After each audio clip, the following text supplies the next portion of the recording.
오늘 저는 제 인생을 걸었습니다. 뱃속의 아이가 발을 찼어요. 인천공항 입국장 불빛 아래에서 저는 캐리어 하나만 손에 쥔 채 서 있었습니다. 임신 8개월 스웨덴에서 혼자 날아온 낯선 땅이었습니다. 그의 이름 석자만 알았고 전화번호도 끊겼고 집 주소도 몰랐습니다. 손이 떨려 숨을 삼켰어요. 멀리서 들리는 한국말이 어쩐지 따뜻하게 느껴졌어요. 가족은 저를 버렸고 병원은 저를 내쫓았습니다. 하지만 뱃속 생명만큼은 포기할 수 없었어요. 당신이라면 이 순간 무엇을 선택하시겠습니까? 본 영상은 스토리를 재구성한 이야기입니다. 구독과 좋아요는 구독자님께 행운을 드립니다. 어디서 시청하고 계신지 지역을 댓글로 남겨주세요. 저는 에바 린드그렌입니다.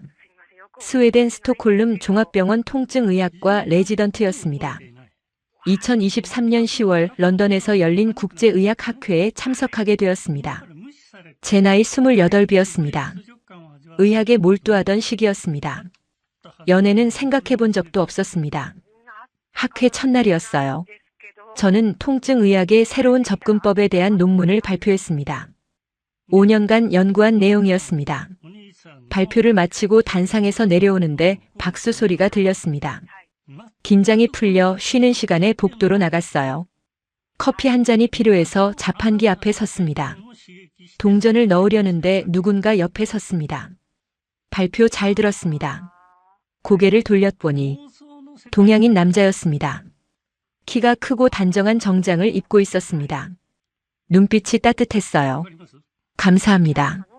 제 영어에 한국말 억양이 섞여 있었습니다. 그가 웃었습니다. 통증의학 분야에서 그런 접근은 처음 봤어요. 신선했습니다. 저는 고마웠습니다. 의사세요? 네, 한국에서 왔어요. 이도연입니다. 성형외과 전문의예요. 악수를 청했어요. 에바 린드그렌입니다. 우리는 그렇게 커피를 마시며 이야기를 시작했습니다. 의학 이야기였습니다. 그는 안면 재건 수술을 전문으로 한다고 했습니다. 사고로 얼굴에 상처를 입은 환자들을 치료한다고 했습니다. 저는 그의 이야기에 빠져들었습니다. 환자들이 다시 웃을 수 있게 되는 순간이 가장 보람있어요. 그의 목소리에는 진심이 담겨 있었습니다. 시간이 흘렀습니다. 쉬는 시간이 끝났습니다. 우리는 각자 세션장으로 돌아갔습니다. 하지만 저는 그를 잊을 수 없었습니다. 저녁이 되었습니다. 학회 만찬이 있었습니다. 큰 홀에 사람들이 모였습니다. 저는 구석 테이블에 앉았습니다. 혼자였습니다. 그런데 누군가 옆에 앉았습니다. 또 만나네요. 도현이었습니다. 저는 웃었습니다. 여기 자리 비었어요. 우리는 저녁을 함께 먹었습니다. 음식 이야기, 문화 이야기, 각자의 나라 이야기로 번져갔습니다. 도현은 한국 이야기를 많이 들려줬습니다. 한국은 사계절이 뚜렷해요. 봄에는 벚꽃이 피고 여름에는 바다에 가고 가을에는 단풍을 보러 가죠. 겨울에는 눈이 와요. 그의 눈에서 고향에 대한 그리움이 보였습니다. 가족도 이야기했습니다. 도현은 어머니와 단둘이 산다고 했습니다. 아버지는 일찍 돌아가셨다고 했습니다. 어머니가 저를 키우시느라 고생 많이 하셨어요. 그래서 효도하고 싶어요. 저는 그의 효심에 감동했습니다. 저도 부모님 이야기를 했습니다. 엄격한 가정에서 자랐다고 했습니다. 의사가 되길 원하셨고 저도 의사가 되었다고 했습니다. 하지만 제 선택이었어요. 사람들을 돕고 싶었거든요. 도현이 고개를 끄덕였습니다. 우리 비슷하네요. 그렇게 첫날 밤이 지났습니다. 둘째 날도 우리는 함께했습니다. 학회가 끝나고 도현이 제안했습니다. 저녁 시간 있으세요? 템스 강변 걷고 싶은데 같이 가실래요? 저는 고개를 끄덕였습니다. 좋아요. 우리는 템스 강변을 걸었습니다. 10월의 런던은 쌀쌀했습니다. 바람이 불었습니다. 저는 코트깃을 세웠습니다. 도현이 자신의 스카프를 풀어 제게 건넸습니다. 추우시죠? 이거 두르세요. 저는 사양했습니다. 괜찮아요. 도현이 고집했습니다. 저는 괜찮아요. 에바 씨가 더 중요해요. 저는 스카프를 받았습니다. 따뜻했습니다. 강변을 걸으며 더 깊은 이야기를 나눴습니다. 도현은 의대 시절 이야기를 했습니다. 힘들었지만 보람 있었다고 했습니다. 저도 레지던트 생활 이야기를 했습니다. 밤새 당직을 서고 환자를 돌보고 공부하던 날들. 힘들었지만 그 시간이 저를 만들었어요. 도현이 말했습니다. 우리 참 열심히 살았네요.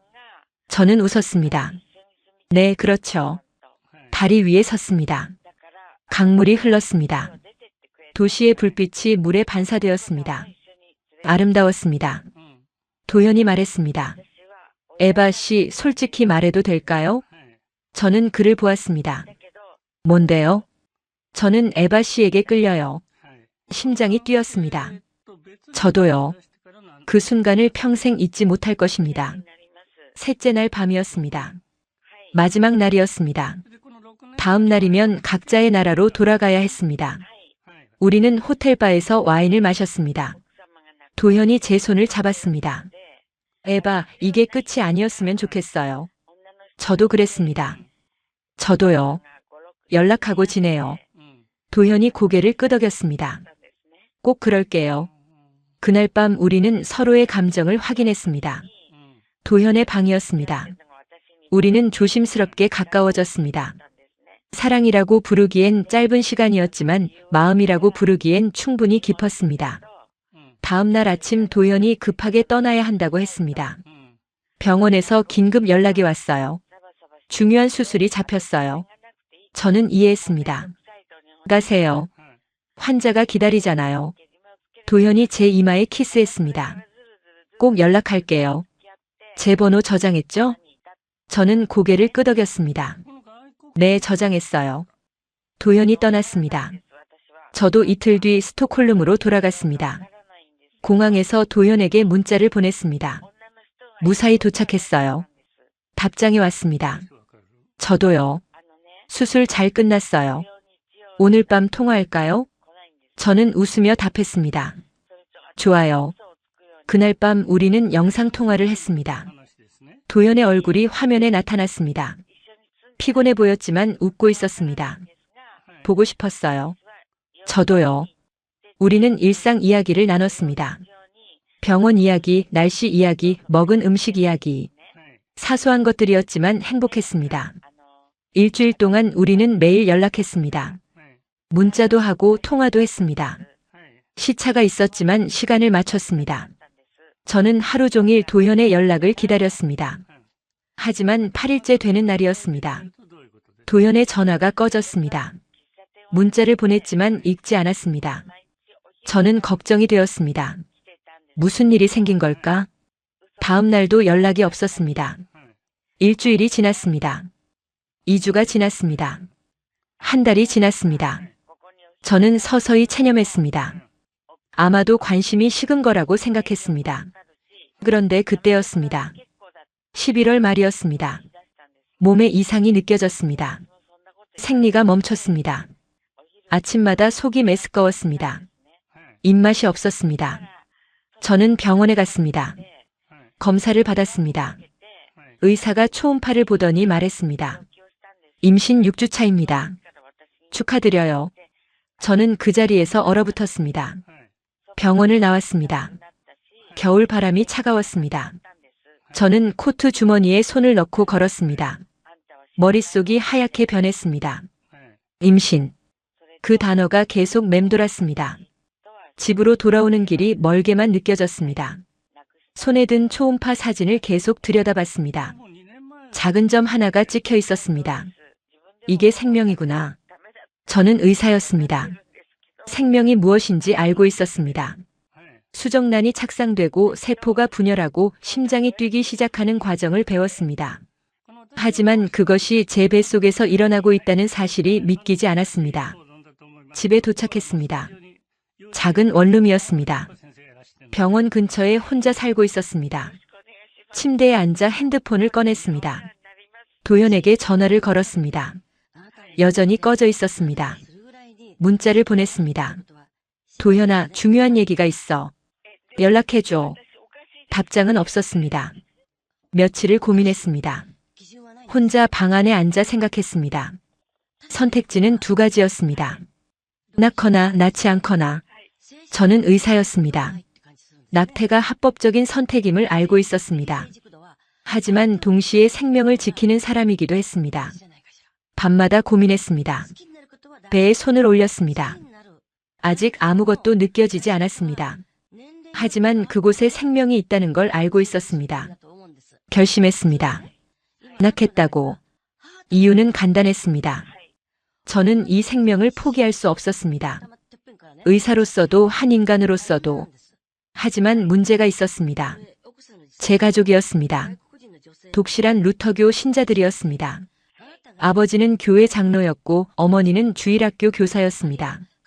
결혼 전 임신은 절대 용납할 수 없는 일이었습니다. 12월 초였습니다. 저는 부모님 집을 방문했습니다. 일요일 저녁이었습니다. 온 가족이 모여 저녁을 먹었습니다. 언니와 남동생도 있었습니다. 식사가 끝났습니다. 저는 거실 소파에 앉았습니다. 부모님도 앉았습니다.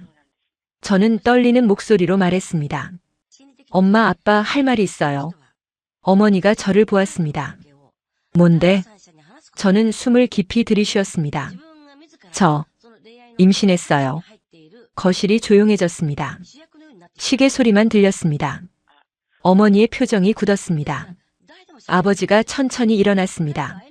뭐라고 했어? 저는 다시 말했습니다. 임신했어요. 8주 차예요. 아버지의 얼굴이 붉어졌습니다. 누구애야? 결혼은 했어? 그 남자는 어디 있어? 저는 입술을 깨물었습니다. 아직 결혼 안 했어요. 그 사람은 연락이 안 돼요. 아버지가 소리쳤습니다. 연락이 안 돼? 너 지금 무슨 짓을 한 거야? 우리 가문에 이런 수치는 없어. 어머니가 울기 시작했습니다. 에바, 어떻게 이럴 수가 있니? 우리가 너를 어떻게 키웠는데? 언니가 말했습니다. 당장 없애. 아무도 모르게. 저는 고개를 저었습니다. 안 돼요. 저는 의사예요. 생명을 지키는 사람이에요. 아버지가 테이블을 쳤습니다. 생명? 내가 지금 우리 가문 전체를 망치고 있어. 교회에 뭐라고 말해? 사람들이 뭐라고 하겠어?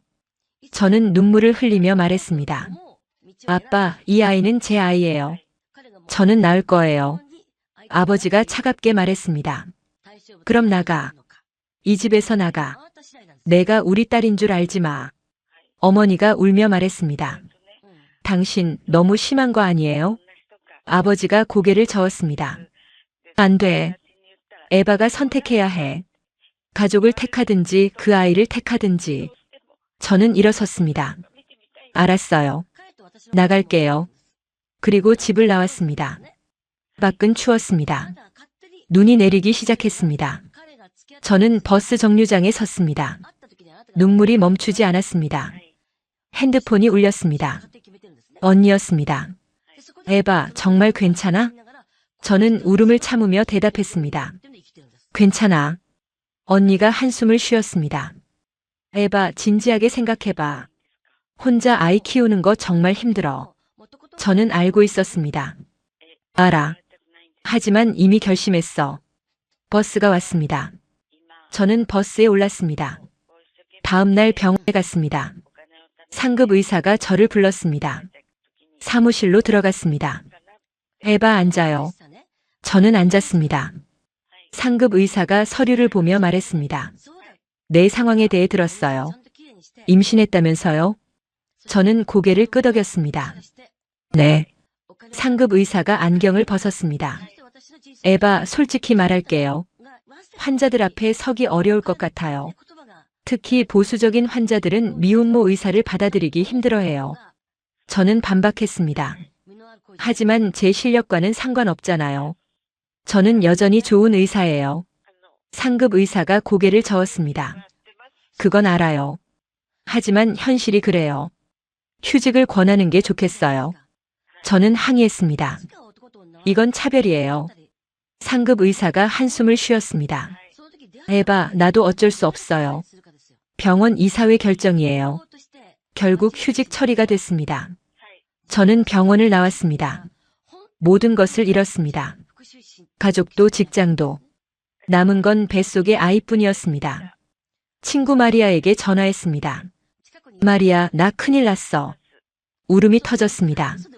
마리아가 달려왔습니다. 카페에서 만났습니다. 저는 모든 것을 이야기했습니다. 마리아가 제 손을 잡았습니다. 에바, 우리 집에서 지내. 혼자 있지 마. 저는 고개를 저었습니다. 괜찮아. 혼자 할 수 있어. 하지만 사실 두려웠습니다. 작은 원룸으로 돌아갔습니다. 저축한 돈을 확인했습니다. 몇 달은 버틸 수 있었습니다. 하지만 아기가 태어나면 돈이 더 필요했습니다. 인터넷으로 임신 관련 정보를 찾았습니다. 혼자 아이를 키우는 방법, 정부 지원, 필요한 준비물. 리스트를 만들었습니다. 매일 병원에 갔습니다. 산부인과 정기 검진을 받았습니다. 아기는 건강하게 자라고 있었습니다. 초음파로 심장 박동을 들었습니다. 빠르게 뛰고 있었습니다. 저는 울었습니다. 이 작은 생명이 저를 버티게 했습니다. 12월이 지나고 1월이 왔습니다. 임신 4개월이 되었습니다. 배가 조금씩 나오기 시작했습니다. 옷이 맞지 않았습니다. 새 옷을 사야 했습니다. 돈이 점점 줄어들었습니다. 친구들에게 돈을 빌렸습니다. 마리아가 도와줬습니다. 다른 친구들도 조금씩 보탰습니다. 감사했지만 마음이 무거웠습니다. 어느 날 밤이었습니다. 침대에 누워 천장을 바라봤습니다. 도현 생각이 났습니다. 그는 어디서 뭘 하고 있을까? 왜 연락이 없을까? 핸드폰을 꺼냈습니다. 도현의 번호를 다시 눌렀습니다. 여전히 꺼져 있었습니다. 문자를 보냈습니다. 도현아, 나 에바야. 우리 아기가 생겼어. 연락해줘. 답장은 없었습니다. 하지만 저는 포기하지 않았습니다. 2월이 되었습니다. 임신 5개월이었습니다. 태동을 느끼기 시작했습니다. 처음엔 나비가 날개짓하는 것 같았습니다. 그러다 점점 강해졌습니다. 아기가 발로 찼습니다. 저는 배에 손을 올리고 웃었습니다. 안녕, 아가야. 엄마야. 그 순간 결심했습니다. 한국에 가야겠다고. 도현을 찾아야 했습니다. 그가 일하던 병원 이름을 기억해냈습니다. 서울 강남에 있는 성형외과라고 했던 것 같았습니다. 인터넷으로 검색했습니다. 수십 개가 나왔습니다. 하지만 포기할 수 없었습니다. 마리아에게 말했습니다. 마리아, 나 한국 갈 거야. 마리아가 놀랐습니다. 뭐라고? 임신 7개월인데? 곧 8개월이야. 지금 아니면 못 가. 마리아가 저를 붙잡았습니다. 에바, 미쳤어? 혼자 외국을 간다고. 만약 거기서 애를 낳으면 어떡해? 저는 마리아를 보았습니다. 그래도 가야 해. 이 아이의 아버지를 찾아야 해. 마리아가 한숨을 쉬었습니다. 정말 가려는 거야? 저는 고개를 끄덕였습니다. 응. 이미 결심했어. 비행기표를 샀습니다. 2024년 1월 5일 출발. 인천행 직항편이었습니다. 12시간 비행이었습니다. 산부인과 의사에게 물었습니다. 비행기 타도 돼요? 의사가 걱정스러운 표정을 지었습니다. 임신 8개월이면 위험해요. 조산 가능성이 있어요. 저는 고집했습니다. 꼭 가야 해요. 의사가 한숨을 쉬며 진단서를 써줬습니다.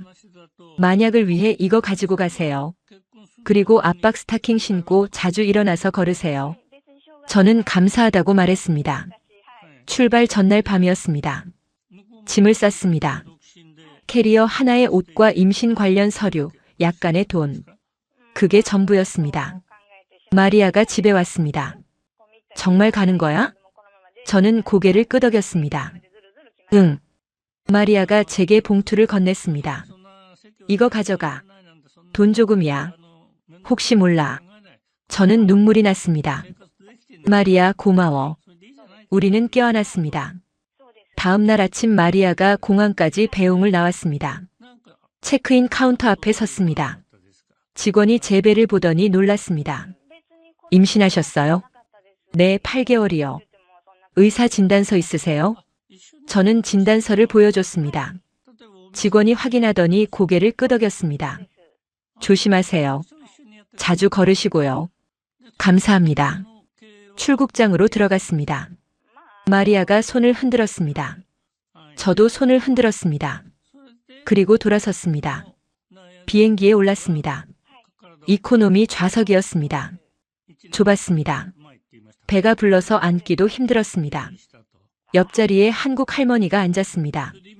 할머니가 제 배를 보더니 걱정스럽게 말했습니다. 아이고, 배 많이 나왔네.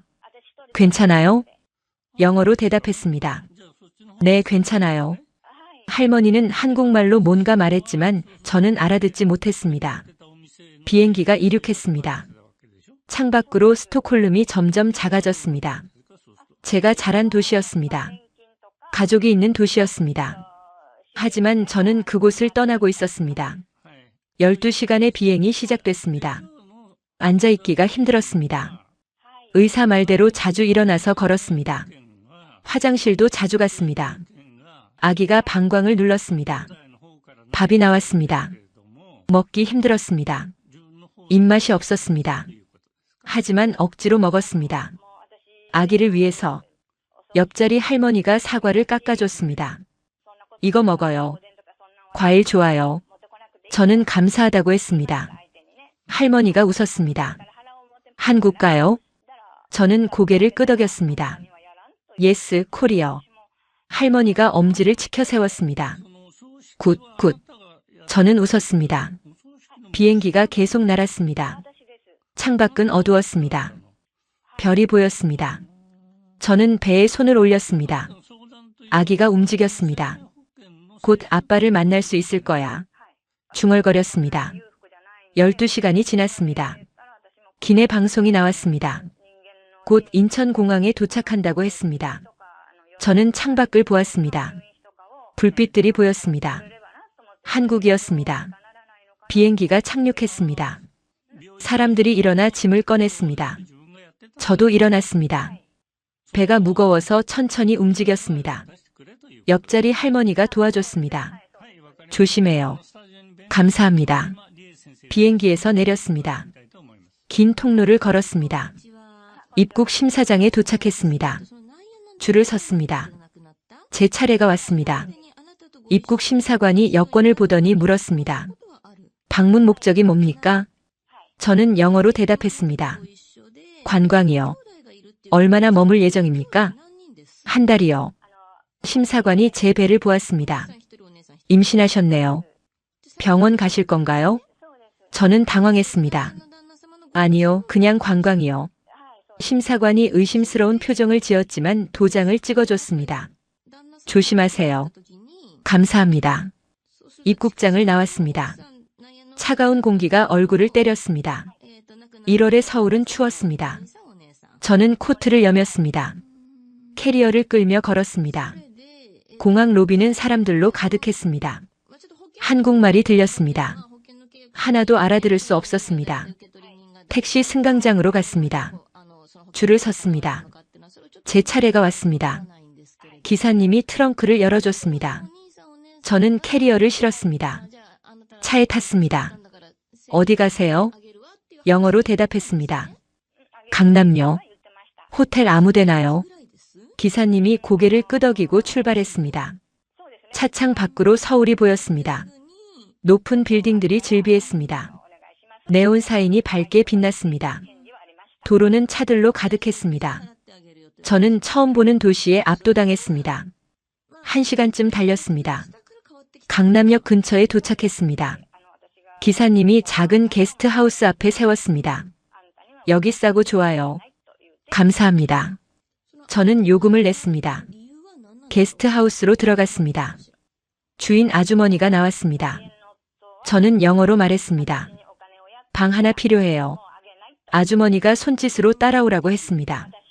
좁은 계단을 올라갔습니다. 2층 작은 방이었습니다. 침대 하나, 책상 하나, 작은 화장실. 그게 전부였습니다. 하룻밤에 5만 원이요. 아주머니가 계산기로 숫자를 보여줬습니다. 좋아요. 저는 일주일치를 냈습니다. 아주머니가 나갔습니다.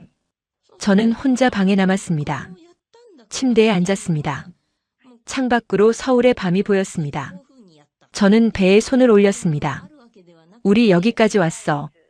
이제 아빠를 찾아야 해. 그날 밤 잠을 이루지 못했습니다. 다음 날 아침 일찍 일어났습니다. 샤워를 하고 옷을 입었습니다. 거울을 보았습니다. 배가 많이 불러 있었습니다. 코트를 입어도 감춰지지 않았습니다. 아침을 먹지 않고 나갔습니다. 편의점에서 삼각김밥을 샀습니다. 처음 먹어보는 음식이었습니다. 걸으며 먹었습니다. 생각보다 맛있었습니다. 핸드폰을 꺼냈습니다. 인터넷으로 강남 지역 성형외과를 검색했습니다. 리스트를 만들었습니다. 20개가 넘었습니다. 첫 번째 병원으로 갔습니다. 지하철을 탔습니다. 사람들이 많았습니다. 50대쯤 되어 보였습니다. 단정한 옷차림에 차분한 인상이었습니다. 간호사가 제게 말했습니다. 저분이 이도현 선생님 어머님이세요. 저는 일어섰습니다. 여성이 저를 보더니 눈을 가늘게 떴습니다. 누구세요? 저는 영어로 말했습니다. 간호사가 통역을 도와줬습니다. 저는 에바 린드그렌입니다. 스웨덴에서 왔어요. 작년에 런던에서 도연을 만났어요. 그리고 지금 임신 8개월입니다. 여성의 표정이 굳었습니다. 뭐라고요? 저는 배를 보였습니다. 이 아이는 도연의 아이예요. 여성이 한숨을 쉬었습니다. 우리 도연이랑 정말 관계가 있었어요? 저는 고개를 끄덕였습니다. 여성이 저를 위아래로 훑어봤습니다. 증거가 있어요? 저는 핸드폰을 꺼냈습니다. 런던에서 찍은 사진을 보여줬습니다. 도현과 제가 함께 찍은 사진이었습니다. 여성이 사진을 보더니 표정이 어두워졌습니다. 진짜네요. 저는 안도했습니다. 하지만 여성은 차가운 목소리로 말했습니다. 그래서 뭘 원하세요? 돈이에요? 아니에요. 저는 그냥 도연을 만나고 싶어요. 여성이 고개를 저었습니다. 우리 아들은 지금 없어요. 그리고 당신 같은 사람 많이 봤어요. 임신했다고 찾아와서 돈 뜯으려는 거 아니에요? 저는 충격을 받았습니다. 아니에요. 저는 의사예요. 돈이 필요한 게 아니에요. 여성이 냉소했습니다. 의사? 그럼 왜 혼자 임신해서 여기까지 와요? 제대로 된 사람이면 이렇게 안 하죠. 저는 눈물이 났습니다. 저는 도현을 찾으려고 했어요. 하지만 연락이 안 됐어요. 그래서 직접 온 거예요. 여성이 가방을 들었습니다. 미안하지만 도와드릴 수 없어요. 돌아가세요. 저는 붙잡으려 했습니다. 제발요. 도현이 어디 있는지만 알려주세요. 여성이 손을 뿌리쳤습니다. 우리 아들한테 접근하지 마세요. 그리고 병원을 나갔습니다. 저는 그 자리에 주저앉았습니다. 간호사가 다가와 제 어깨를 토닥였습니다. 괜찮으세요? 저는 고개를 저었습니다. 괜찮지 않아요. 울음이 터져 나왔습니다. 병원을 나왔습니다. 밖에는 눈이 내리기 시작했습니다. 큰 눈송이들이 하늘에서 떨어졌습니다. 저는 코트깃을 세웠습니다. 어디로 가야 할까? 발걸음이 무거웠습니다. 캐리어를 끌며 걸었습니다. 사람들이 저를 지나쳤습니다. 모두 바빴습니다. 아무도 저를 신경 쓰지 않았습니다. 저는 공원 벤치에 앉았습니다. 눈이 계속 내렸습니다. 옷이 젖기 시작했습니다. 하지만 일어설 힘이 없었습니다. 핸드폰을 꺼냈습니다. 마리아에게 전화했습니다. 한참 만에 받았습니다. 에바? 어떻게 됐어? 저는 울음을 참으며 말했습니다. 실패했어. 도현을 찾았는데 퇴사했대. 어머니는 날 쫓아냈어. 마리아가 한숨을 쉬었습니다. 에바, 돌아와. 거기서 혼자 아이 낳으면 어떡해? 저는 눈물을 닦았습니다. 모르겠어. 어떻게 해야 할지 모르겠어. 마리아가 말했습니다. 에바, 들어봐. 너는 혼자가 아니야. 우리가 있잖아. 돌아와. 저는 대답하지 못했습니다. 전화를 끊었습니다. 핸드폰을 주머니에 넣었습니다. 배에 손을 올렸습니다. 아기가 움직였습니다. 미안해, 아가야. 엄마가 잘못했어. 중얼거렸습니다. 얼마나 앉아 있었을까요? 한 아주머니가 다가왔습니다. 괜찮으세요? 저는 고개를 들었습니다. 50대쯤 되어 보이는 아주머니였습니다. 저는 영어로 대답했습니다. 네, 괜찮아요. 아주머니가 제 배를 보았습니다. 아이고, 임신했네. 추운데 왜 여기 앉아 있어요? 저는 대답할 수 없었습니다. 아주머니가 손짓으로 따라오라고 했습니다. 저는 일어났습니다. 캐리어를 끌며 따라갔습니다. 작은 붕어빵 가게 앞이었습니다. 아주머니가 따뜻한 붕어빵을 건넸습니다. 먹어요. 추운데 몸 녹여요. 저는 붕어빵을 받았습니다. 따뜻했습니다. 손이 녹았습니다. 한 입 베어 물었습니다. 달콤했습니다. 눈물이 났습니다. 감사합니다. 아주머니가 웃었습니다. 괜찮아요. 아기 곧 나오겠네요. 조심해요. 저는 붕어빵을 먹으며 생각했습니다. 한국 사람들은 따뜻하구나. 도연의 어머니는 차가웠지만 이 아주머니는 따뜻했습니다. 간호사도 도와줬습니다. 지하철에서 자리를 양보한 학생도 친절했습니다. 이 나라에서 아이를 낳아도 괜찮을까? 그날 밤 게스트하우스로 돌아갔습니다. 방 안에 혼자 앉아 있었습니다. 창밖으로 눈이 계속 내렸습니다. 서울의 밤은 밝았습니다. 인터넷을 검색했습니다. 한국에서 출산하는 방법, 외국인 의료 지원, 저렴한 숙소, 일자리, 리스트를 만들었습니다. 며칠을 방 안에만 있었습니다. 밖에 나갈 용기가 없었습니다. 게스트하우스 주인 아주머니가 걱정했습니다. 밥 먹어요? 손짓으로 물었습니다. 저는 고개를 저었습니다.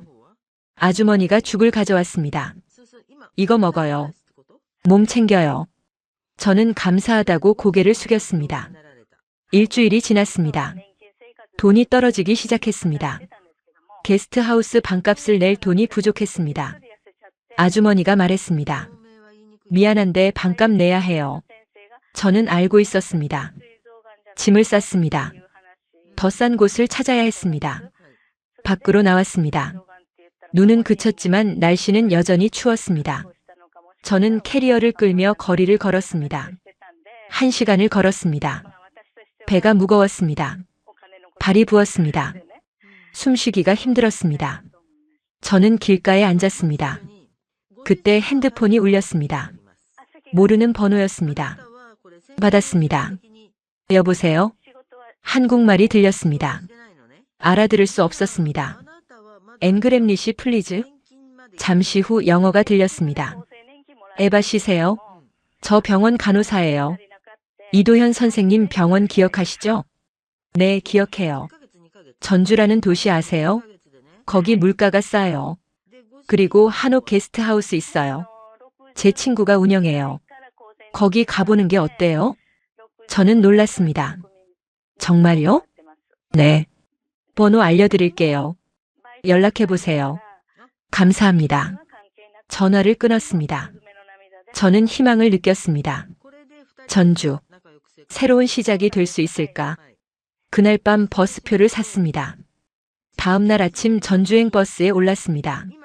버스는 3시간을 달렸습니다. 창밖으로 풍경이 바뀌었습니다. 높은 빌딩이 사라지고 낮은 건물들이 나타났습니다. 산이 보였습니다. 들판이 보였습니다. 전주 버스터미널에 도착했습니다.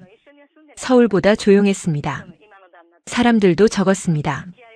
저는 캐리어를 끌고 나왔습니다. 택시를 탔습니다. 한옥마을이요. 기사님이 고개를 끄덕이고 출발했습니다. 20분쯤 달렸습니다. 한옥마을에 도착했습니다. 기와 지붕들이 줄지어 서 있었습니다. 좁은 골목길이 이어졌습니다. 아름다웠습니다.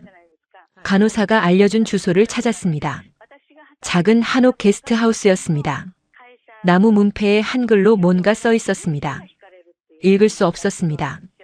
문을 두드렸습니다. 잠시 후 문이 열렸습니다. 한 여성이 나왔습니다. 50대쯤 되어 보였습니다. 따뜻한 미소를 지었습니다. 에바 씨세요? 네. 들어오세요. 기다리고 있었어요. 여성이 영어를 할 줄 알았습니다. 저는 안도했습니다. 안으로 들어갔습니다. 마당이 있었습니다. 작은 나무가 심어져 있었습니다. 한옥방들이 마당을 둘러싸고 있었습니다. 여성이 말했습니다. 저는 김명숙이에요. 여기 주인이에요. 에바 린드그렌입니다. 감사합니다. 명숙이 제 배를 보았습니다. 임신했네요. 언제 예정이에요? 한 달 후요. 명숙이 고개를 끄덕였습니다. 걱정 마세요. 여기서 편히 쉬어요. 방을 보여줬습니다.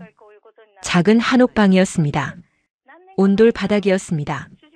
이불이 깔려 있었습니다. 창문을 열면 마당이 보였습니다. 저는 짐을 풀었습니다. 명숙이 차를 가져왔습니다. 따뜻한 유자차였습니다.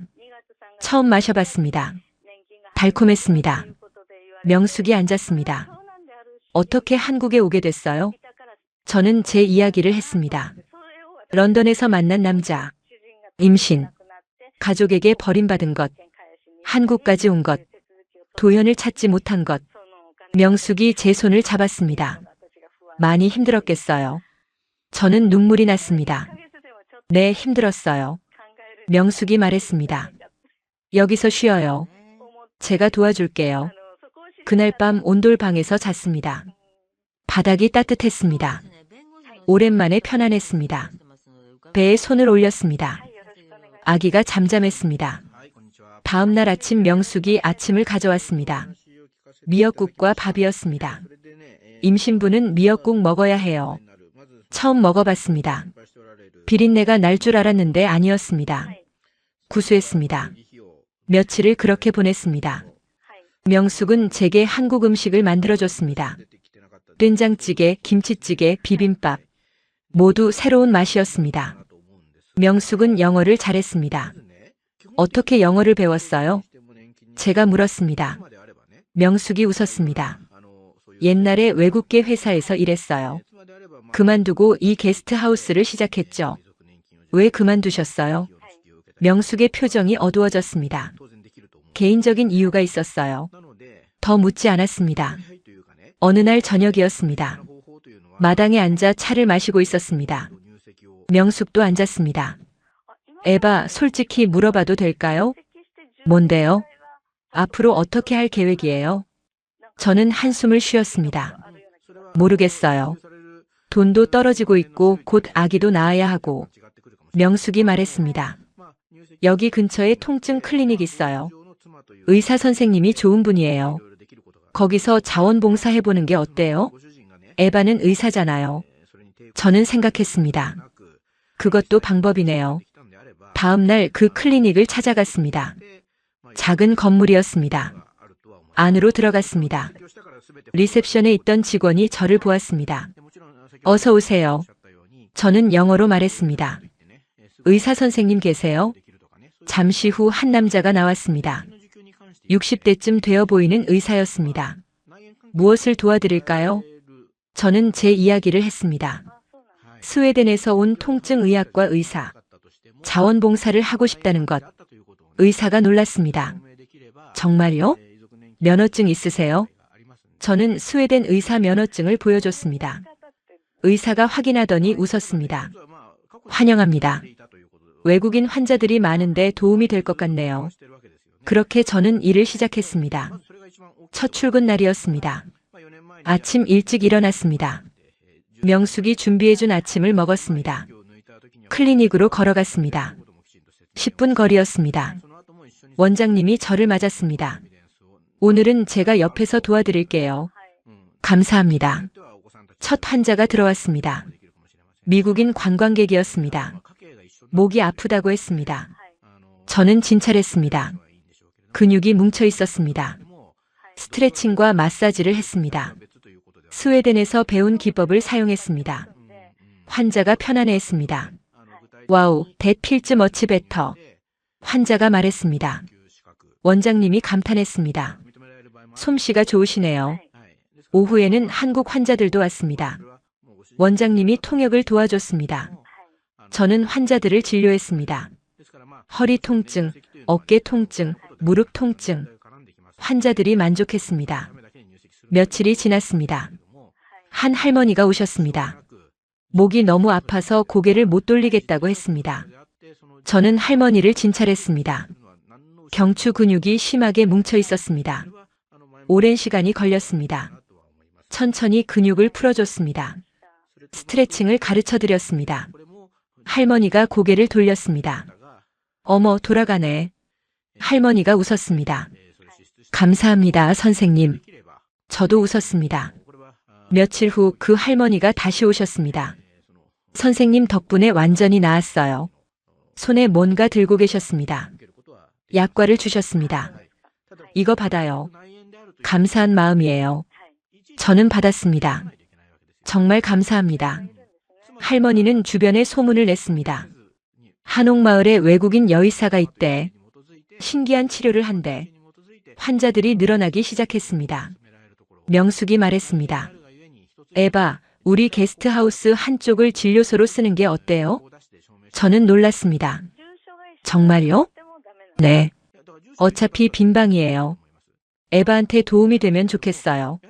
저는 감동했습니다. 명숙 언니 감사해요. 우리는 한옥 한쪽 방을 진료실로 꾸몄습니다. 간단한 침대와 의자를 놓았습니다. 치료 도구들을 샀습니다. 작은 진료소였지만 제 공간이었습니다. 입소문이 났습니다. SNS에 올라왔습니다. 전주 한옥마을의 특별한 진료소. 임신한 외국인 여의사가 무료로 치료해준다는 소문. 사람들이 찾아왔습니다. 한국 사람들도 외국인들도. 저는 하루에 10명, 20명을 진료했습니다. 피곤했지만 행복했습니다. 제가 누군가에게 도움이 된다는 것, 그것만으로 충분했습니다. 명숙이 옆에서 도와줬습니다. 통역도 해주고 환자들에게 차도 내줬습니다. 우리는 좋은 팀이 되었습니다. 한 달이 지났습니다. 배가 더 불러왔습니다. 예정일이 2주 남았습니다. 걷기도 힘들었습니다. 명숙이 걱정했습니다. 에바, 이제 진료 그만하고 쉬어요. 저는 고개를 저었습니다. 괜찮아요. 조금만 더 할게요. 하지만 제 몸은 제 말을 듣지 않았습니다. 2024년 2월 15일이었습니다. 아침부터 배가 아팠습니다. 처음엔 대수롭지 않게 생각했습니다. 환자를 진료하고 있었습니다. 그런데 갑자기 통증이 심해졌습니다. 숨이 막혔습니다. 명숙이 달려왔습니다. 에바, 괜찮아? 저는 고개를 저었습니다. 진통인 것 같아요. 명숙이 시계를 봤습니다. 몇 분 간격이에요? 10분이요. 명숙이 급히 전화를 걸었습니다. 119예요. 빨리 와주세요. 구급차가 도착했습니다. 사이렌 소리가 한옥마을에 울렸습니다. 저는 들것에 실렸습니다. 명숙이 제 손을 꽉 잡았습니다. 괜찮아요. 제가 같이 갈게요. 구급차 안에서 통증이 계속됐습니다. 간격이 점점 짧아졌습니다. 8분, 5분, 3분. 저는 숨을 몰아쉬었습니다. 명숙이 제 이마에 땀을 닦아줬습니다. 조금만 참아요. 병원에 도착했습니다. 의사가 급히 진찰했습니다. 자궁문이 많이 열렸어요. 곧 나을 것 같아요. 저는 분만실로 옮겨졌습니다. 침대에 누웠습니다. 의사와 간호사들이 준비했습니다. 명숙이 제 옆에 섰습니다. 에바, 나 여기 있어요. 혼자 아니에요. 저는 명숙의 손을 잡았습니다. 진통이 더 심해졌습니다. 몸이 찢어지는 것 같았습니다. 숨쉬기가 힘들었습니다. 의사가 말했습니다. 자, 이제 힘주세요. 저는 온 힘을 다해 밀어냈습니다. 1번, 2번, 3번. 마지막 힘을 짜냈습니다. 그리고 아기의 울음소리가 들렸습니다. 딸이었습니다. 의사가 아기를 제 가슴에 올려줬습니다. 작고 따뜻한 생명이었습니다. 눈을 감고 울고 있었습니다. 저는 울었습니다. 안녕, 내 딸. 엄마야. 아기를 안았습니다. 세상에서 가장 소중한 것을 안고 있었습니다. 명숙도 울고 있었습니다. 축하해요, 에바. 정말 잘했어요. 간호사가 아기를 데려가 씻겼습니다. 잠시 후 깨끗해진 아기를 다시 안겼습니다. 분홍색 모자를 쓰고 있었습니다. 저는 아기의 얼굴을 보았습니다. 도현을 닮았습니다. 눈매가, 코가, 입술이, 도현의 얼굴이 보였습니다. 내 아빠야. 중얼거렸습니다. 병실로 옮겨졌습니다. 명숙이 짐을 가져왔습니다. 그리고 모시 이불을 꺼냈습니다. 이거 덮어요. 우리 할머니가 물려주신 거예요. 특별한 날에 쓰라고 하셨어요. 저는 이불을 받았습니다. 따뜻했습니다. 부드러웠습니다. 아기를 안고 이불을 덮었습니다. 창밖으로 눈이 내렸습니다. 조용했습니다. 평화로웠습니다. 저는 중얼거렸습니다. 여긴 우리 집이야. 그 순간 병실 문이 열렸습니다. 누군가 들어왔습니다. 저는 고개를 돌렸습니다. 한정의 여사였습니다. 심장이 멎는 것 같았습니다. 정의 여사는 문 앞에 서서 저를 보았습니다. 명숙이 일어났습니다. 누구세요? 정의 여사가 천천히 다가왔습니다. 저는 아기를 꽉 안았습니다. 경계심이 들었습니다. 정의 여사가 침대 옆에 섰습니다. 아기를 보았습니다. 표정이 변했습니다. 딱딱했던 얼굴이 부드러워졌습니다. 손이 떨렸습니다. 입술이 떨렸습니다. 우리 도현이 어릴 때랑 똑같네요. 목소리가 갈라졌습니다. 저는 조심스럽게 물었습니다. 어떻게 여기 오셨어요? 명숙이 제게 연락했어요. 당신이 전주에서 아기를 낳았다고. 제가 명숙한테 부탁했어요. 당신을 찾아봐 달라고. 저는 놀랐습니다. 명숙이 설명했습니다. 정혜 씨가 병원 간호사를 통해 저한테 연락했어요. 에바를 도와달라고. 그래서 제가 전화했던 거예요. 저는 이해했습니다. 정혜 여사가 침대 옆에 앉았습니다. 미안해요. 그때 너무 심하게 대했어요. 저는 대답하지 않았습니다. 정혜 여사가 계속 말했습니다. 저도 아픔이 있었어요. 도현 아버지가 교통사고로 일찍 돌아가셨거든요. 도현이 10살 때였어요. 정혜 여사가 눈물을 닦았습니다. 그 후로 혼자 아들을 키웠어요. 정말 힘들었어요. 학비도 병원비도 모든 게 제 몫이었어요. 그래서 도현한테 상처 주는 사람들을 경계하게 됐어요. 저는 듣고 있었습니다. 도현이 의사가 됐을 때 정말 기뻤어요. 고생한 보람이 있다고 생각했어요. 그런데 당신을 보니까 또 누군가 도현을 이용하려는 줄 알았어요. 정혜 여사가 제 손을 잡았습니다. 하지만 명숙한테 당신 이야기를 들었어요. 가족한테 버림받은 것, 혼자 한국까지 온 것, 전주에서 무료 진료한 것. 그제서야 알았어요. 당신이 진짜라는 걸. 저도 눈물이 났습니다. 저는 도현을 사랑해요. 그리고 이 아이도 사랑해요. 정혜 여사가 아기를 보았습니다. 안아봐도 될까요? 저는 천천히 아기를 건넸습니다. 정혜 여사가 아기를 안았습니다. 눈물이 뚝뚝 떨어졌습니다. 우리 손주. 정말 예쁘네요. 저는 처음으로 정혜 여사에게 마음을 열었습니다. 도현은 어디 있어요? 정혜 여사가 한숨을 쉬었습니다. 몽골이요. 국경 없는 의사회 자원봉사로 갔어요. 몽골 국경지대에서 재난 구호 활동 중이에요. 통신이 잘 안 되는 곳이에요. 저는 이해했습니다. 그래서 연락이 안 됐구나. 정혜 여사가 말했습니다. 3개월 후에 돌아와요. 그때까지 제가 당신을 도와줄게요. 저는 감사했습니다. 정혜 여사는 며칠 동안 병원에 머물렀습니다. 아기를 돌봐주고 저를 챙겨줬습니다. 우리는 서로를 알아가기 시작했습니다. 정혜 여사는 따뜻한 사람이었습니다. 처음의 차가움은 상처에서 온 방어막이었습니다.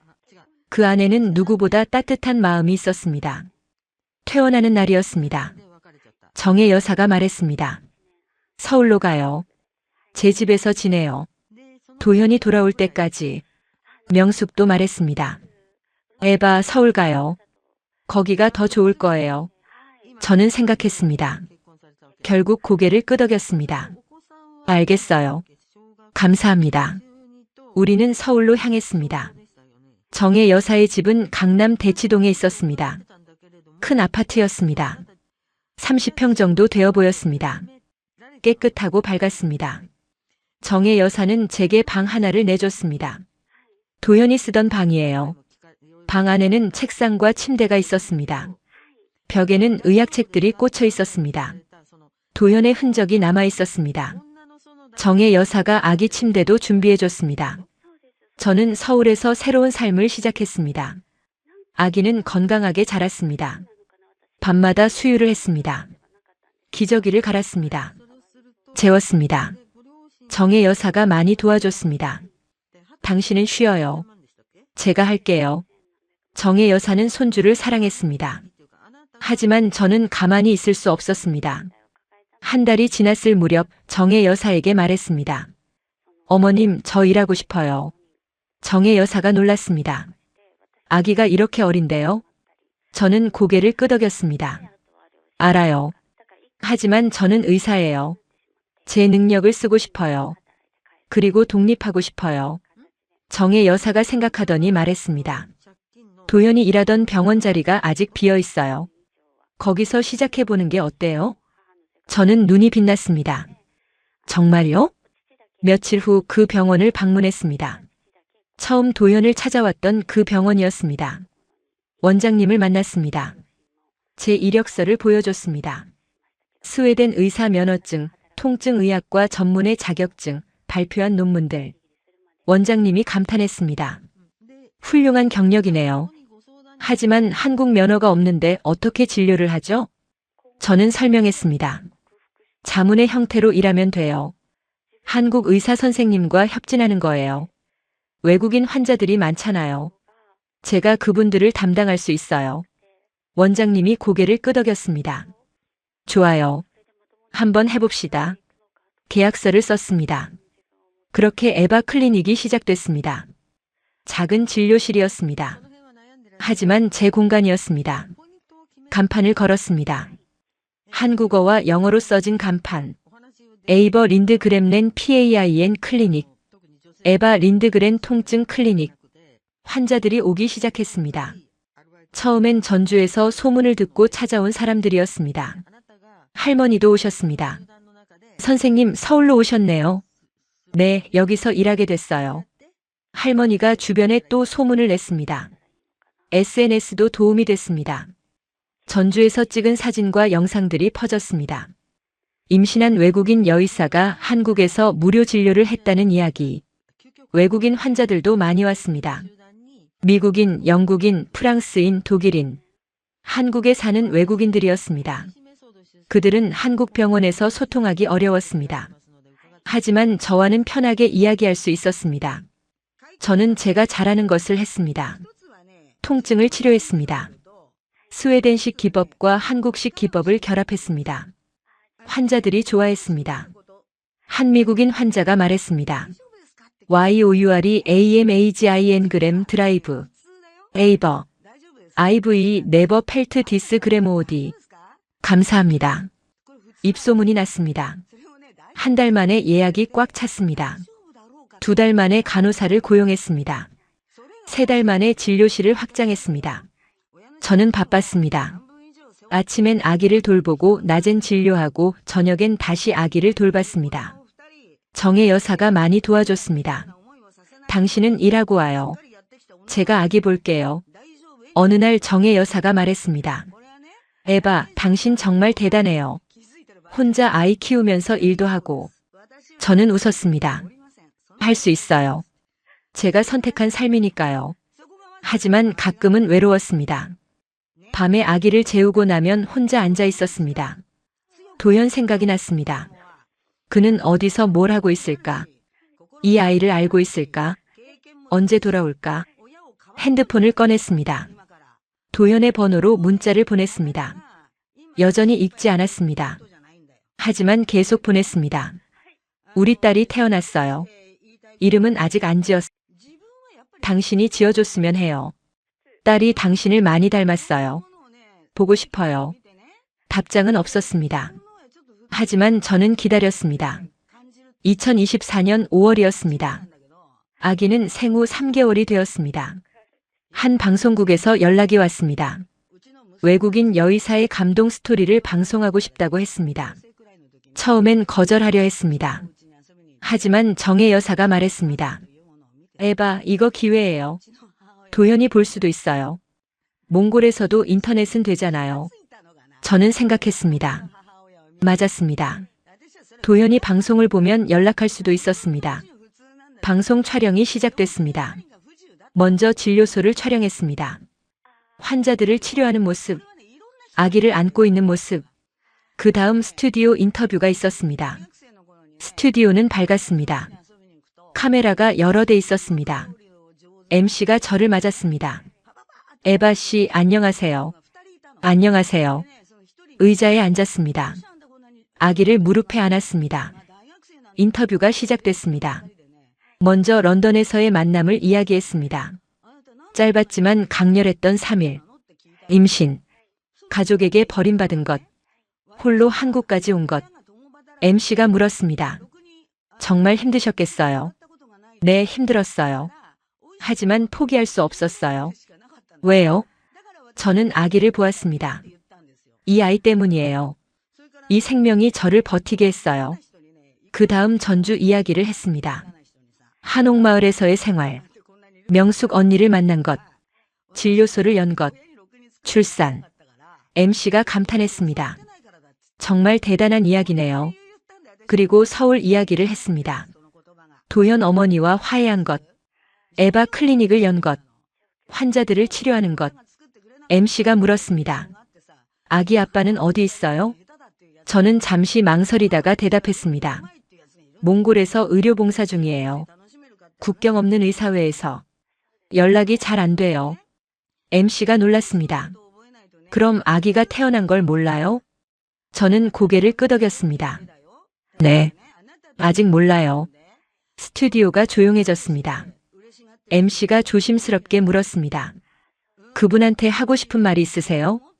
저는 카메라를 똑바로 보았습니다. 도현아, 혹시 이걸 보고 있다면 연락해줘요. 우리 딸이 기다리고 있어요. 저도 기다리고 있어요. 우리 가족이 되자. 눈물이 났습니다. 촬영이 끝났습니다. 방송은 그날 저녁 9시에 나갔습니다. 저는 정혜 여사와 함께 TV 앞에 앉았습니다. 프로그램이 시작됐습니다. 제 이야기가 나왔습니다. 30분짜리 다큐멘터리였습니다. 런던 장면은 재현으로 만들었습니다. 전주 한옥마을 장면도 나왔습니다. 마지막에 스튜디오 인터뷰가 나왔습니다. 제가 카메라를 보며 도현에게 말하는 장면이 나왔습니다. 도현아, 혹시 이걸 보고 있다면 연락해줘요. 정혜 여사가 제 손을 잡았습니다. 방송이 끝났습니다. SNS가 난리였습니다. 해시태그 에바 클리닉, 해시태그 스웨덴 여의사, 해시태그 한국 감동 스토리, 트렌딩에 올랐습니다. 댓글이 쏟아졌습니다. 정말 대단한 여성이다. 한국에서 이런 일이 있었다니. 아기 아빠 빨리 연락했으면 좋겠다. 한국 사람으로서 자랑스럽다. 뉴스에도 나왔습니다. 다음 날 아침 뉴스에서 제 이야기를 다뤘습니다. 신문에도 실렸습니다. 진료소로 전화가 쏟아졌습니다. 예약 문의, 인터뷰 요청, 응원 메시지. 저는 핸드폰을 보며 기다렸습니다. 도현의 연락을 기다렸습니다. 하지만 그날 밤 연락은 없었습니다. 다음 날도 없었습니다. 저는 조금씩 희망을 잃어갔습니다. 사흘이 지났습니다. 아침 진료를 시작하려는 참이었습니다. 간호사가 말했습니다. 선생님, 손님이 오셨어요. 누구죠? 모르겠어요. 남자분인데 선생님을 찾으세요. 저는 진료실 문을 열었습니다. 한 남자가 서 있었습니다. 저는 숨이 멎었습니다. 이도현이었습니다. 저는 그 자리에 얼어붙었습니다. 도현도 멈춰 섰습니다. 우리는 서로를 바라봤습니다. 1년 반 만이었습니다. 도현이 먼저 입을 열었습니다. 에바. 목소리가 떨렸습니다. 저도 입을 열었습니다. 도현. 그 순간 눈물이 터졌습니다. 도현이 달려왔습니다. 저를 안았습니다. 저도 그를 안았습니다. 우리는 한참을 그렇게 서 있었습니다. 도현이 울먹이며 말했습니다. 미안해. 정말 미안해. 연락하고 싶었는데 방법이 없었어. 저는 고개를 저었습니다. 괜찮아. 이제 왔잖아. 도현이 저를 보았습니다. 방송 봤어요. 어제 몽골에서 돌아왔어요. 공항에서 바로 달려왔어요. 저는 웃었습니다. 도현이 물었습니다. 아기는 어디 있어요? 옆방이요. 어머님이 돌보고 계세요. 도현이 조심스럽게 문을 열었습니다. 정혜 여사가 아기를 안고 있었습니다. 도현을 보더니 눈물을 흘렸습니다. 도현아, 엄마. 도현이 달려가 어머니를 안았습니다. 미안해요, 엄마. 걱정 많이 하셨죠? 정혜 여사가 고개를 저었습니다. 괜찮아. 무사히 돌아와서 다행이야. 도현이 아기를 보았습니다. 우리 딸. 정혜 여사가 아기를 도현에게 건넸습니다. 도현이 조심스럽게 아기를 안았습니다. 아기가 눈을 떴습니다. 도현을 보았습니다. 그리고 웃었습니다. 도현이 울었습니다. 우리 딸. 미안해. 아빠가 늦었어. 저도 울었습니다. 우리는 그날 저녁 정혜 여사의 집에서 함께 저녁을 먹었습니다. 정혜 여사가 음식을 준비했습니다. 도현이 좋아하는 음식들이었습니다. 갈비찜, 잡채, 김치. 식탁에 앉았습니다. 아기는 도현 품에 안겨 있었습니다. 도현은 아기를 내려놓지 않았습니다. 정혜 여사가 말했습니다. 이제 가족이 다 모였네요. 도현이 제 손을 잡았습니다. 에바, 지난 3개월 동안 정말 힘들었어요. 몽골 국경지대는 통신이 거의 안 됐어요. 핸드폰도 잃어버렸고요. 저는 듣고 있었습니다. 재난 구호 활동이었어요. 지진이 있었거든요. 하루에 100명 이상 수술했어요. 잠도 제대로 못 잤어요. 도현의 얼굴에 피로가 보였습니다. 어제 활동이 끝나고 수도로 돌아왔어요. 인터넷을 켰더니 당신 방송이 뜬 거예요. 도현이 눈물을 닦았습니다.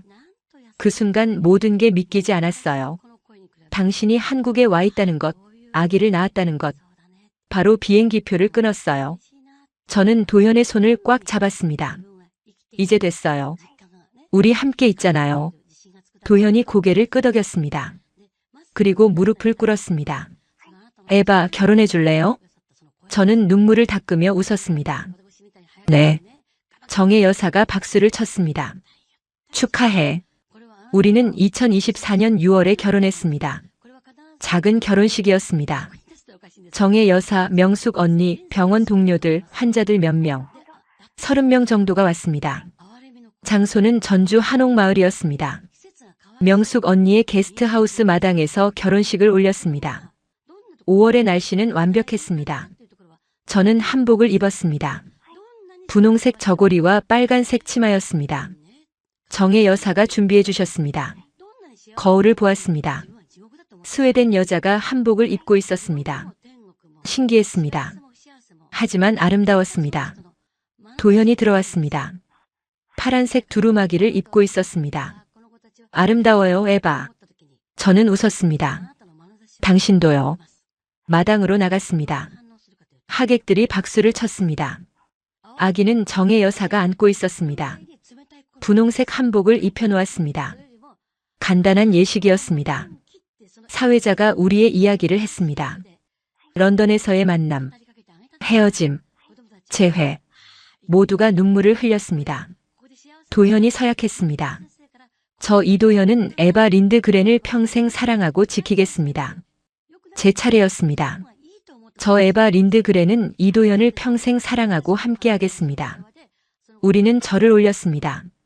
하객들이 축하했습니다. 피로연이 시작됐습니다. 명숙 언니가 음식을 준비했습니다. 전주 비빔밥, 콩나물 국밥, 한정식.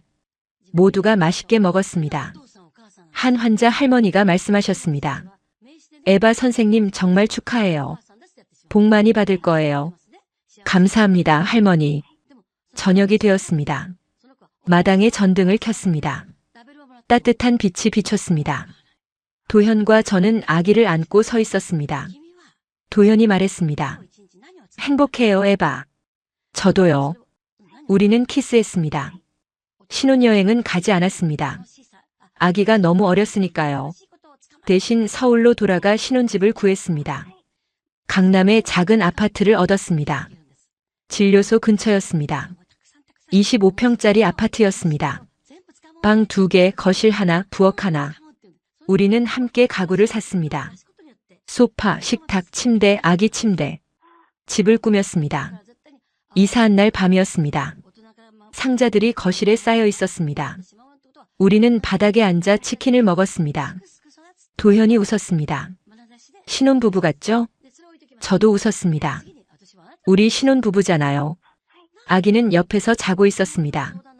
도현이 제 손을 잡았습니다. 에바, 미안해요. 당신 혼자 이 모든 걸 감당하게 해서. 저는 고개를 저었습니다. 괜찮아요. 이제 함께잖아요. 도현이 말했습니다. 앞으로 제가 잘할게요. 좋은 아빠, 좋은 남편이 될게요. 저는 도현의 어깨에 기댔습니다. 알아요. 우리는 평범한 일상을 살기 시작했습니다. 아침에 함께 일어나 아기를 돌봤습니다. 도현은 병원에 갔고 저는 진료소에 갔습니다. 저녁에 함께 돌아와 저녁을 먹었습니다. 주말에는 아기와 함께 공원에 갔습니다. 한강공원, 올림픽공원, 남산, 서울 곳곳을 다녔습니다. 평범한 일상이었습니다. 하지만 저에겐 기적 같은 일상이었습니다. 2024년 가을이었습니다. 저는 결심했습니다. 도현에게 말했습니다. 한국 국적을 신청하고 싶어요. 도현이 놀랐습니다.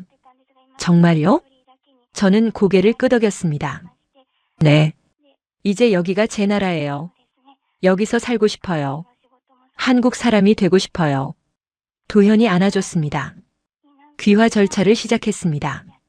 서류를 준비했습니다. 혼인관계 증명서, 거주 증명서, 소득 증명서. 많은 서류가 필요했습니다. 한국어 시험도 봤습니다. 명숙 언니가 도와줬습니다. 매일 저녁 화상통화로 한국어를 가르쳐줬습니다. 안녕하세요. 저는 에바입니다. 발음이 어려웠습니다. 하지만 열심히 연습했습니다. 3개월 후 시험을 봤습니다. 듣기, 읽기, 쓰기, 말하기. 4개 영역을 모두 봤습니다. 합격했습니다. 면접도 있었습니다. 귀화 심사 면접이었습니다. 한국에 대한 이해도를 테스트했습니다. 대한민국의 수도는 어디입니까? 서울입니다. 대한민국의 국기는 무엇입니까? 태극기입니다. 왜 한국 국적을 원합니까?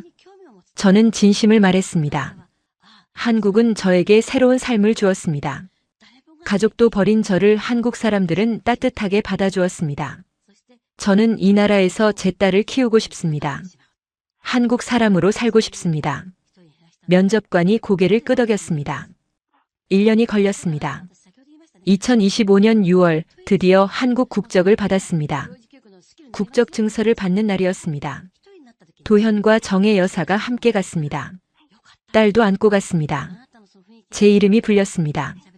에바 린드그렌. 앞으로 나갔습니다. 담당자가 국적 증서를 건넸습니다. 축하드립니다. 이제 대한민국 국민입니다. 저는 증서를 받았습니다. 눈물이 났습니다. 도현이 옆에서 손을 잡아줬습니다. 축하해요, 에바. 이제 저에겐 한국 이름도 있었습니다. 이에바. 정혜 여사가 지어주셨습니다. 에바 발음을 살리면서 한국 이름처럼 만든 거예요. 저는 좋아했습니다. 이에바. 저는 이에바가 되었습니다. 그날 저녁집에서 작은 파티를 열었습니다. 명숙 언니도 서울로 올라왔습니다. 병원 동료들도 왔습니다. 환자들도 몇 명 왔습니다. 케이크를 자르며 축하했습니다.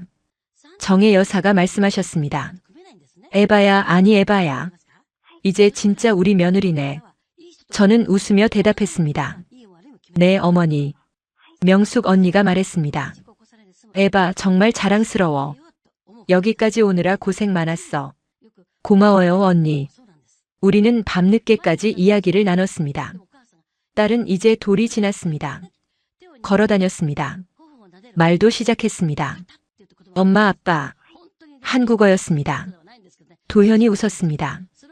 우리 딸 한국 사람이네요. 저도 웃었습니다. 네, 우리 딸은 한국 사람이에요. 진료소는 계속 성장했습니다. 소아 통증 전문 클리닉으로 확장했습니다.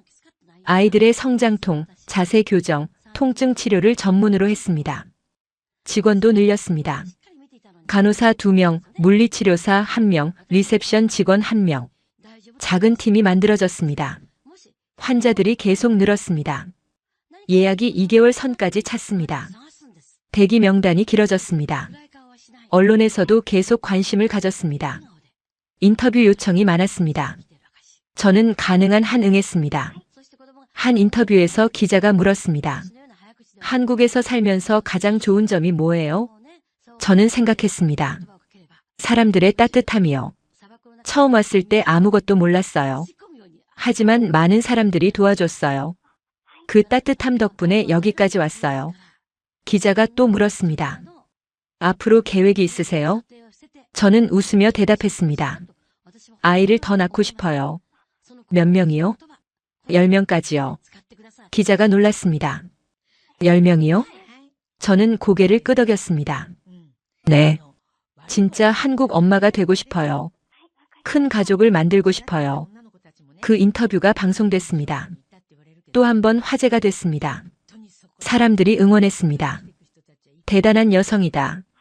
한국을 사랑하는 마음이 느껴진다. 우리가 더 잘해줘야 한다. 10남매 파이팅.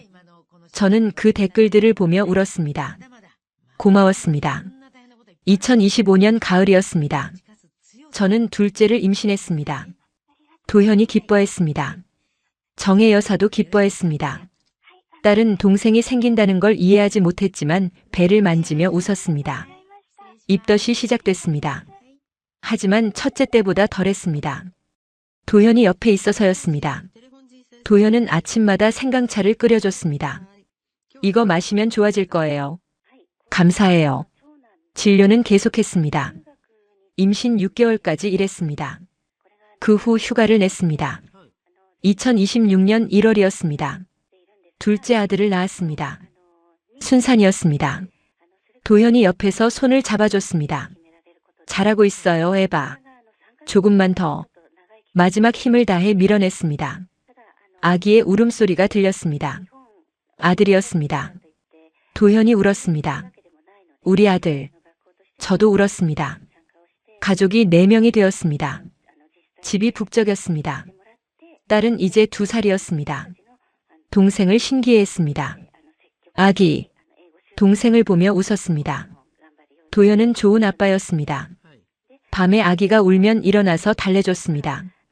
기저귀도 갈았습니다. 분유도 탔습니다. 저는 행복했습니다.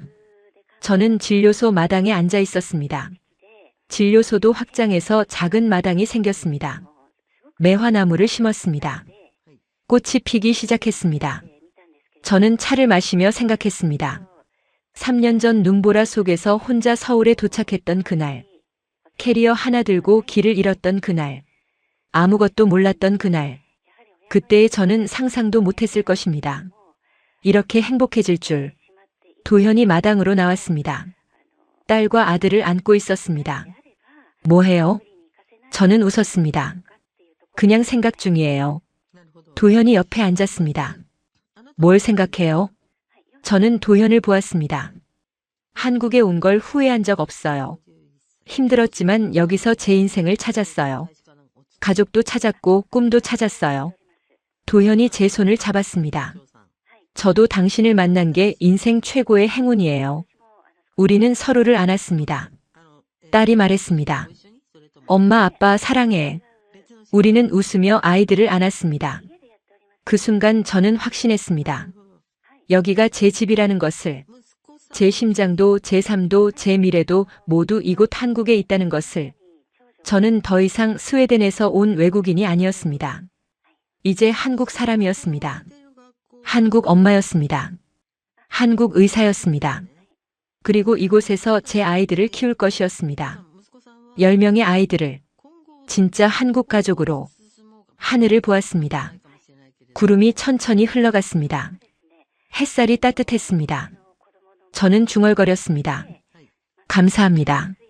이 땅에, 이 사람들에게, 이 모든 인연에, 대한민국에. 도현이 물었습니다. 뭐라고 했어요? 저는 웃으며 대답했습니다. 아무것도 아니에요. 그냥 행복하다고요. 도현이 웃었습니다. 저도요. 정말 행복해요. 우리는 그렇게 앉아 있었습니다. 가족으로. 한국에서, 우리의 집에서 앞으로 더 많은 아이들을 낳을 것입니다.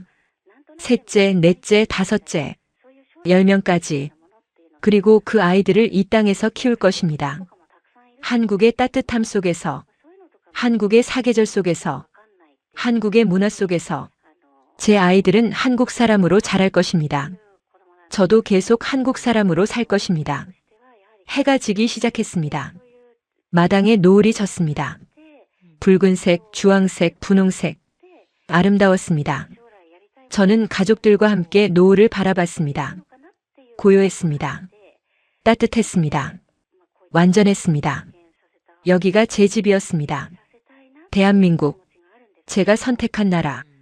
제가 사랑하는 나라. 제가 뿌리내린 나라. 제 아이들이 자랄 나라. 제가 늙어갈 나라. 저는 다시 한번 중얼거렸습니다. 감사합니다, 한국. 그리고 미소 지었습니다.